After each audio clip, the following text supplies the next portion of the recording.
मित्रांनो, बीड जिल्हा काही शांत व्हायचं नाव घेत नाही. नुकत्याच 2 वर्षापूर्वी संतोष देशमुख यांच्या हत्या प्रकरणात बीड जिल्हा नाही, महाराष्ट्र हादरला होता.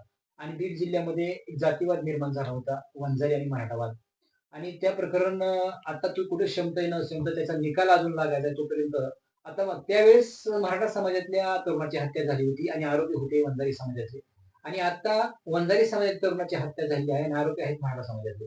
आणि खरं तर खासदार बजरंग सोनवणे, शरद पवार गटाचे राष्ट्रवादीचे खासदार बजरंग सोनवणे यांच्या मुलाकडे संशय सुरू होते असं तिथल्या लोकांचा आरोप आहे.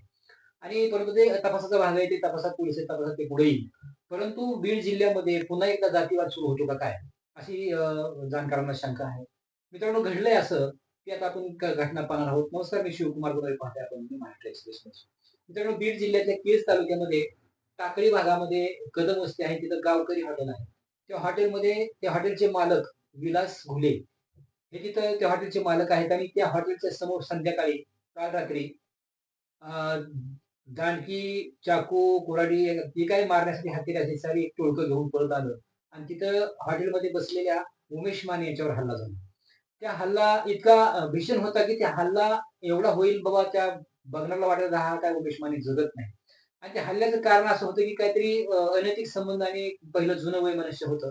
यातून तो हल्ला झालाय उमेश मानेवर. आता उमेश मानेलाच मारायच्या दृष्टिकोनातून ते तिथं आले होते. परंतु तिथं हॉटेल मालक विलास घुले यांना वाटलं हा आता तरुण मरतोय का काय? एवढा जीवघेणा हल्ला चालू आहे, काट्या, रॉड त्यांनी मारतायत. तो मोठमोठ्याने बोंबलतोय, मोठमोठ्याने ओरडतोय आणि टोळकं त्याच्यावर हल्ला करतोय. तिथं पळापळ सुरू झाली. आता भांडण लागल्यावर मारामारी सुरू झाली. एखाद्या मोठ्या दांडक्याने, चाकूने, अ, लोखंडी रॉडनी जर हल्ला होतोय म्हणल्यावर वातावरण भोवतचं काय असेल आपल्याला त्याची कल्पना आपण करा. आणि सर्वत्र पळापळ झाली. वातावरण सारं भयभीत झालं आणि हे सारं वातावरण बघून त्या हॉटेलचे मालक, हॉटेल गावकरीचे मालक विलास घुले यांना वाटलं आपल्या हॉटेल समोर हे चालेल आपल्या समोर.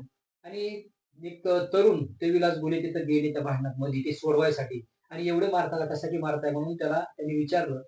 तर त्या तरुणांनी त्या टोळक्याने त्या उमेश मानेला सोडलं बाजूला आणि त्या हॉटेल मालक विलास घोले यालाच घेरलं आणि आमच्यामध्ये पडणारा तू कोण? तुझी काय कारण आमच्यामध्ये पडायची? आणि असंही म्हटलं जातं, की आम्हाला बजरंग बाप्पाचे पुत्र सौरभ सोनवणे यांचा पाठिंबा आहे. आम्ही कोणाच्या बाबाला घेत नाही. असं वगैरे त्या तोंडून असे बोलत होते, असं त्या शेजारी पोलिसांना त्यांनी जबाब दिलेला आहे. जे बाहेरगावातली लोकं होती आणि ते उमेश माने वगैरे यांनी जबाब दिलेले आहेत. आता या विलास घुलेला ज्यावेळेस ह्याने सर्वांनी टोळक्याने घेरलं आणि त्या घेरल्यानंतर सर्वांनी त्याच्यावर एवढा हल्ला केला जबरदस्त आणि त्यातल्या एकानं चाकू एवढा आरपार घुसवला, की ती विलास घुले तर जागीच पडले आणि पोलिसांच्या भीतीनं ते सर्वजण स्कॉर्पिओ गाडीत बसून आपल्या आपल्या हाताने घेऊन ती गाडी घेऊन निघून गेले. निघून गेल्यानंतर वातावरण जे काही भयभीत झालं होतं, पोलिसांना कुणीतरी फोन केला, पोलीस आले आणि विलास घुले यांना रुग्णवाहिकेत दवाखान्यात नेण्यात आलं. तिथं हॉस्पिटल नेल्यानंतर त्यांना मृत घोषित करण्यात आलं. आता इथपर्यंत घडलं, पण आता सुरू झालं वातावरण, की ज्यावेळेस संतोष देशमुख यांची हत्या झाली होती, त्यावेळेस मराठा समाज पेटला होता. कारण मराठा समाजाच्या मुलाची हत्या झाली होती आणि आरोपी जे होते ते सारे वंजारी समाजाचे होते आणि आता वंजारी समाजाची तरुणाची हत्या झाली आहे आणि आरोपी काही मराठा समाजाचे आहेत. आता वंजारी समाजातून त्यांचा आरोप आहे, की आता आमच्या मुलाला मारले, न्याय मिळाला पाहिजे आणि खासदार बजरंग सोनवणे यांच्या मुलाकडे ती संशय सुरू होती किंवा त्याचं नाव घेतलं जातं. आता नाव घेतल्यानंतर पोलीस येतील, तपास करतील. पोलीस तपासात काय असेल ते त्या गुन्हेगाराला सजा होईल. परंतु आमदार संदीप क्षीरसागर यांनी सुद्धा स्टेटमेंट दिलं आहे, की बजरंग सोनवणे स्वतः सांगतायत, की बाबा तपास प्रॉपर करा. तपास झाला पाहिजे. तपासात जर माझ्या मुलाचं नाव आलं त्याला नक्की अटक करा. काही माझं म्हणणं नाही. परंतु तपास करा. आधीच अशा वावड्या उडवू नका. आधीच असा काहीतरी उगाच चर्चा करू नका. समाज पेटवू नका असं त्यांचं म्हणणं आहे. परंतु बीड जिल्ह्यामध्ये वातावरण शांत व्हायचं काही दिसत नाही. 2 वर्ष झाली संतोष देशमुखांचा खून होऊन. त्याचा अजून निकाल लागला नाही. ते आरोपी आतमध्ये आहेत. त्याचा काय निकाल लागतोय आणि तोवर आता दुसरा मर्डर झालेला आहे. त्याच्यावर आता पुन्हा जातीवाद सुरू होतो की काय?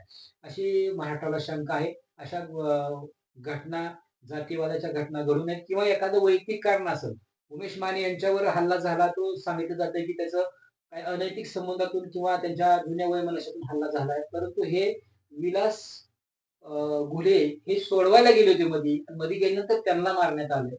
त्याच्यामुळे तसं काही जातीयवादाचा विषय येत नाही, परंतु त्याला जातीवादाचा आणि राजकारणाचा वास थोडासा लागतोच आणि वातावरण पेटतच असतं.